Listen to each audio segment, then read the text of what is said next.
Many artists want analog mixing for their songs. Why? Because it adds warmth and color that are difficult to achieve using only digital plugins. Analog processing, when used correctly, creates a fat, unique, and distinct sound. However, as you understand, it's much easier to use a computer than a whole bunch of analog equipment. It's expensive for one and difficult to use compared to DAW, and the work is time-consuming. All these difficulties are the reasons why analog processing is not so common. Many musicians and engineers don't have as much access to genuine analog mixing as they would like, so these analog benefits often remain out of reach for artists. But there's a way for you to get real, legendary analog sound qualities in mixing in a relatively easy way. My name is Ivan and I am an engineer at Major Mixing, an online mixing and mastering service. Today I'm going to talk about hybrid mixing. So, what is hybrid mixing? Hybrid mixing unites the best of both worlds: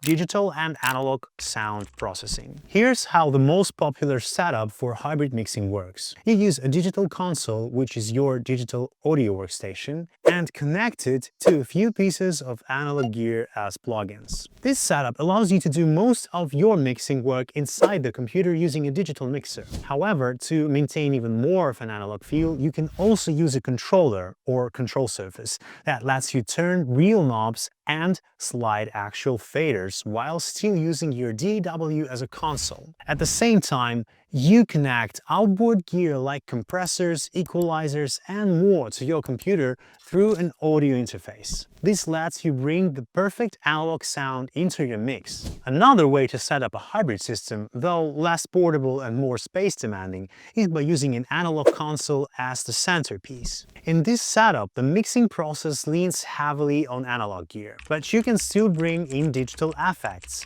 and your favorite plugins. You route your outboard gear to the console, send the audio to your DAW for plugin processing, and then send it back to the console. You might wonder, why go through all the trouble with expensive, heavy analog gear when we have emulation plugins that can replicate analog devices in a DAW? If we can recreate the analog effect digitally, why bother, right? It's true that many legendary analog devices are available in plugin form, but it's not that simple. First, a plugin won't give you that exact sound of the analog hardware it emulates. Take, for example, a UAD plugin that replicates an analog compressor. The sound the plugin creates will still be slightly different from what you'd get using the actual hardware. Plugins are emulations, so they can have their flaws.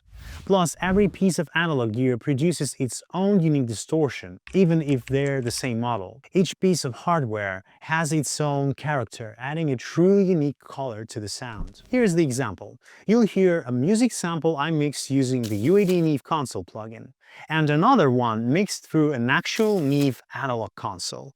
Let's compare the two. This is the sound I got using the plugin. Make me feel some type of way. Maybe you can help explain just where this thing went wrong. I've been hurt so many times before. I don't believe a word that you say. No, believe a word that you say. And this is the sound from the analog console.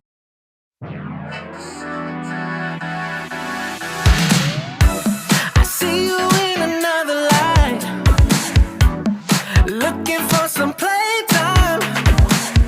I promise not to cross the line. I do enough to make you mine. Yeah, let's get it on tonight. Anywhere, I know limits, love's right here. Love's right here. Take you there, let me take you there.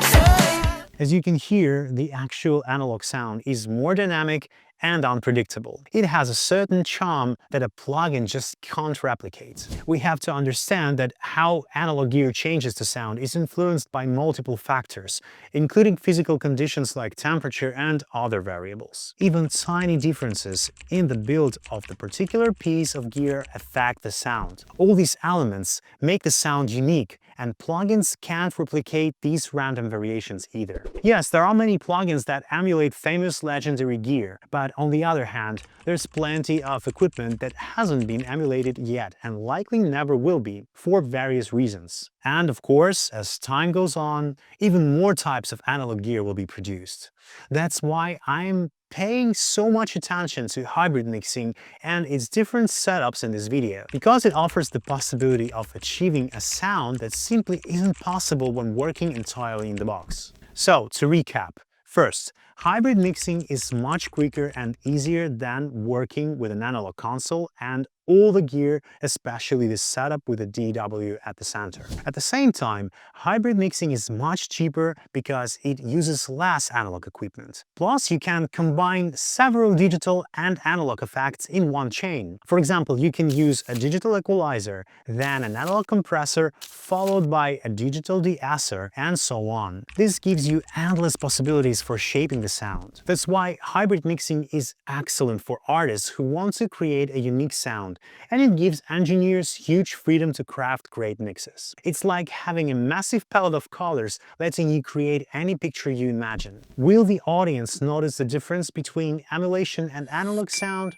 Absolutely! Real analog distortion adds a recognizable color to a song. It might not seem like a big deal in every second, but over the course of a whole song, this unique sound leaves a distinct impression. Even listeners who aren't musicians will notice it. Professionals will be curious about how you managed to achieve this or that specific analog distortion effect. So yes, it's absolutely worth it. In our studio, we love using analog equipment for mixing and mastering. Hybrid processing gives audio engineers a lot of freedom to create truly unique songs, the kind that attracts listeners and climbs the charts. We've included this approach in our Upgrade mixing and mastering service, which also provides consulting support at every step of your song production process. If you learned something new from this video, please like it and subscribe to our channel. We regularly share professional mixing and mastering tips to help you create better music. And if you want to give your song the best possible sound and a better chance to succeed, contact us and try our Upgrade service with hybrid mixing and mastering. Your songs deserve it. See you in the next video.